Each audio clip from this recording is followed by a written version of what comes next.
Hola, ¿qué tal? Muy buenas noches. Estás en Corazón Reformado. Te habla Jesús Calixto y en esta ocasión traemos un tema muy diferente e incluso bastante bueno. La omnisciencia y el control de Dios sobre el fracaso humano. Para comenzar esta investigación, vamos a profundizar un poco sobre los problemas de la sociedad actual, desde problemas de identidad, adicción, género, familiares, hasta abusos y maltratos familiares, económicos, enfermedades y muchas cosas más. Comencemos comprendiendo que las sociedades contemporáneas actuales atraviesan una crisis multifactorial compleja. Más allá de los indicadores económicos o políticos directos, existe un entramado de tensiones interpersonales, psicológicas y estructurales que generan en gran parte de la población una profunda sensación de desamparo, estancamiento y desesperanza. Número 1. Las fracturas en la identidad y el entorno digital. La consecuencia del yo se ha mudado en gran medida al plano digital.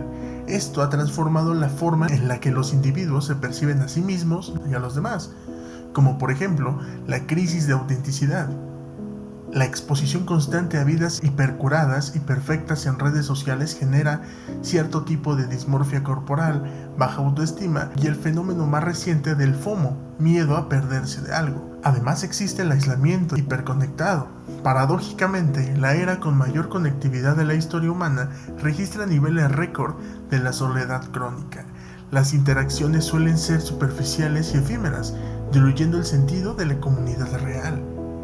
Además, las mutaciones de las adicciones ya no se limitan a las sustancias químicas tradicionales. La sociedad actual lidia con dependencias conductuales severas, como adicciones conductuales y dopaminérgicas, la ludopatía digital, apuestas en línea, videojuegos con mecánicas al azar, el consumo compulsivo de pornografía y la adicción al scroll infinito en diferentes redes sociales alteran los sistemas de recompensa del cerebro de forma constante. Además, la crisis de los opioides y fármacos. En el espectro químico se observa una fuerte dependencia tanto de sustancias ilícitas como de medicamentos recetados, ansiolíticos, antidepresivos, analgésicos, evidenciando un dolor social crónico que se busca anestesiar a toda costa.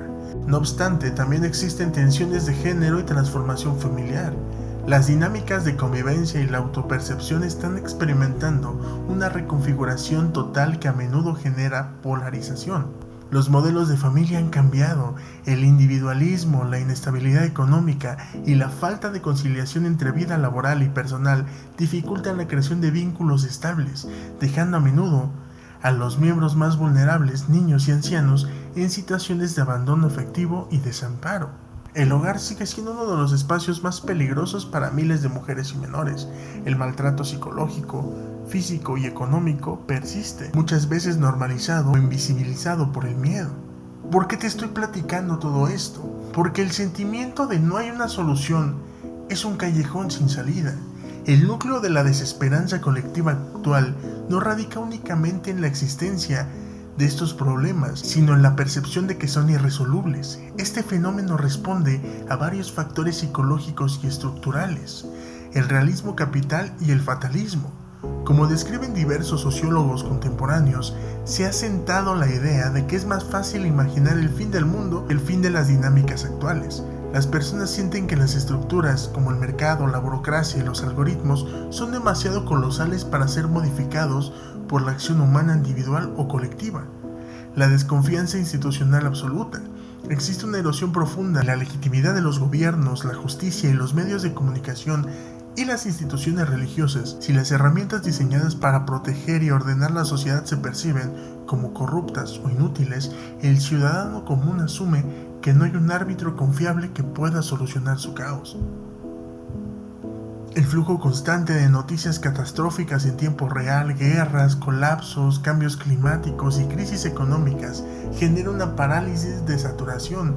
El cerebro humano entra en un estado de indefensión aprendida. Ante tantos estímulos negativos que se pueden controlar, la respuesta natural es el nihilismo o el cinismo. Al debilitarse los sindicatos, las asociaciones vecinales y los lazos comunitarios, los problemas estructurales se experimentan como fracasos estrictamente individuales. Si alguien no puede pagar la renta o sufre depresión, tiende a culparse a sí mismo en lugar de entenderlo como un síntoma sistémico, lo que incrementa el aislamiento y anula la búsqueda de soluciones colectivas. La combinación de todas estas problemáticas genera un entorno de alta volatilidad emocional, donde la búsqueda de salidas suele derivar hacia el escapismo, adicciones, la radicalización ideológica y la resignación pasiva. Sin embargo, hay algo que como cristianos siempre decimos, siempre cantamos, siempre pensamos, incluso a veces hasta leemos. Pero ¿alguna vez te has puesto a pensar qué se refiere en la palabra de Dios con la omnisciencia? ¿Qué significa la soberanía? Y mejor aún, ¿qué es la omnisciencia y la soberanía en Dios? ¿Qué es? ¿Cómo se entiende? Para abordar la omnisciencia y la soberanía de Dios, nos vamos a adentrar en dos de los atributos más profundos de la teología clásica. Estos conceptos no solo definen quién es Dios, sino que responde directamente a la desesperanza humana. Escucha bien, responde directamente a la desesperanza humana. Frente a un mundo que parece fuera de control, estos atributos afirman que hay una mente que lo sabe todo y una voluntad que exactamente lo gobierna todo. La omnisciencia de Dios. ¿Qué es y cómo se entiende? Entendemos que la omnisciencia es la capacidad de Dios de saberlo todo de manera absoluta, perfecta y eterna. Dios conoce el pasado, el presente y el futuro simultáneamente. No necesita aprender porque Él no olvida. No descubre cosas nuevas ni tiene dudas. No es un conocimiento cósmico o abstracto. La teología también entiende que Dios conoce no solo lo que pasará, sino también lo que podría haber pasado bajo cualquier circunstancia. Es decir, conoce las posibilidades latentes. En el Salmo 139, del 1 al 4, en hebreo tenemos el siguiente texto: Oh Jehová, tú me has examinado y conocido mi sentarme y mi levantarme. Has entendido desde lejos mis pensamientos, pues aún no está la palabra en mi lengua, y he aquí, oh Jehová, tú la sabes toda. Esto muestra que la omnisciencia es personal. El verbo examinar aquí es yakar, que se usa para la minería, excavar profundamente. Dios conoce al ser humano más de lo que éste se conoce a sí mismo. En Primera de Juan, del 3 al 20, podemos ver un ejemplo en griego. Pues si nuestro corazón nos reprende, Dios es mayor que nuestro corazón y Él conoce todas las cosas. Significando esto que tras consuelo psicológico, incluso cuando la culpa o la duda abruman al individuo, el conocimiento de Dios supera las limitaciones y distorsiones de la mente humana. La soberanía de Dios. ¿Qué es y cómo se entiende? La soberanía es el atributo teológico que afirma que es el gobernante supremo, independiente y absoluto del universo. Nada, es decir, nada ocurre en el cosmos sin que Él lo decrete, o que lo permita más bien, para un propósito mayor. Dios no rinde cuentas a nadie, no depende de la creación, y sus planes no pueden ser frustrados por la voluntad humana, el azar o las fuerzas del mal. Se entiende en armonía con la responsabilidad humana. Aunque el ser humano tome decisiones reales y morales, la soberanía divina asegura que incluso estas decisiones cooperan finalmente con el plan maestro de Dios. Romanos 8:28. Daniel 4:35 menciona que todos los habitantes de la tierra son considerados como nada, y Él hace según su voluntad en el ejército del cielo y en los habitantes de la tierra, y no hay quien detenga su mano y le diga ¿qué haces? Esto significa una declaración de soberanía, la más radical en el Antiguo Testamento, de hecho. Dicha por el rey Nabucodonosor tras ser humillado, reconoce que el poder geopolítico humano es cero frente al decreto divino. Efesios 1:11. En él, asimismo, tuvimos herencia, habiendo sido predestinados conforme el propósito del que hace todas las cosas según el designio de su voluntad. Un plan deliberado e inteligente, y voluntad en telema. Dios no improvisa, opera el universo bajo un diseño meticuloso. El choque entre la crisis actual y los atributos divinos. Vamos a entrar con una síntesis. Cuando la sociedad actual experimenta el sentimiento de no hay solución, la indefensión, el nihilismo y el caos analizado en las investigaciones previas, el entendimiento de la omnisciencia y soberanía funcionan históricamente como un anclaje en contradiscurso. Entremos en lo interesante, el decreto de lo inquebrantable, la omnisciencia y el control de Dios sobre el fracaso humano. En el núcleo de la teología reformada late una verdad tan contundente como reconfortante. Dios es Dios, y porque es Dios, gobierna de manera absoluta, mientras el pensamiento contemporáneo naufraga en el mar de la incertidumbre. La fe reformada se ancla en los atributos de la omnisciencia y la soberanía divina. Estos conceptos no son meras abstracciones académicas, sino realidades vivas que redefinen por completo nuestra experiencia frente a la debilidad y el quiebre, y de manera muy particular al fracaso humano.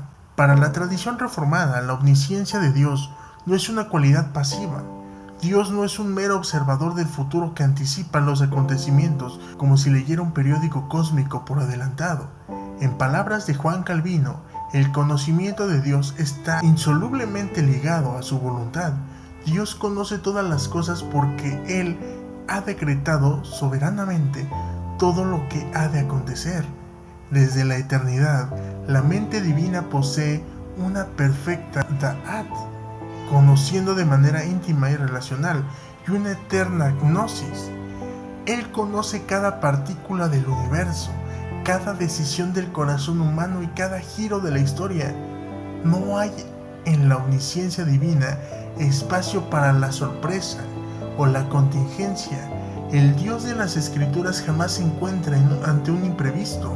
No improvisa planes de contingencia ni se ve obligado a reescribir su guión ante las crisis de la humanidad. El control absoluto, el gobierno de la providencia sobre nuestras vidas. Este conocimiento perfecto se ejecuta a través de su providencia ordinaria y extraordinaria a la vez. La Confesión de Fe de Westminster lo expresó con una precisión inigualable.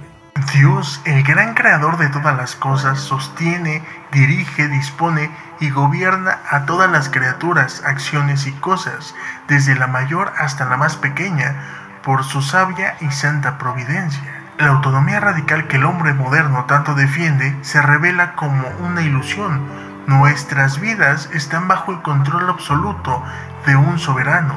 Cada respiro, cada éxito, cada lágrima y cada tropiezo están orquestados por aquel que hace todas las cosas según el designio de su voluntad. Efesios 1:11. Esto introduce una verdad que sacude las bases del humanismo. El fracaso también está bajo el control de Dios.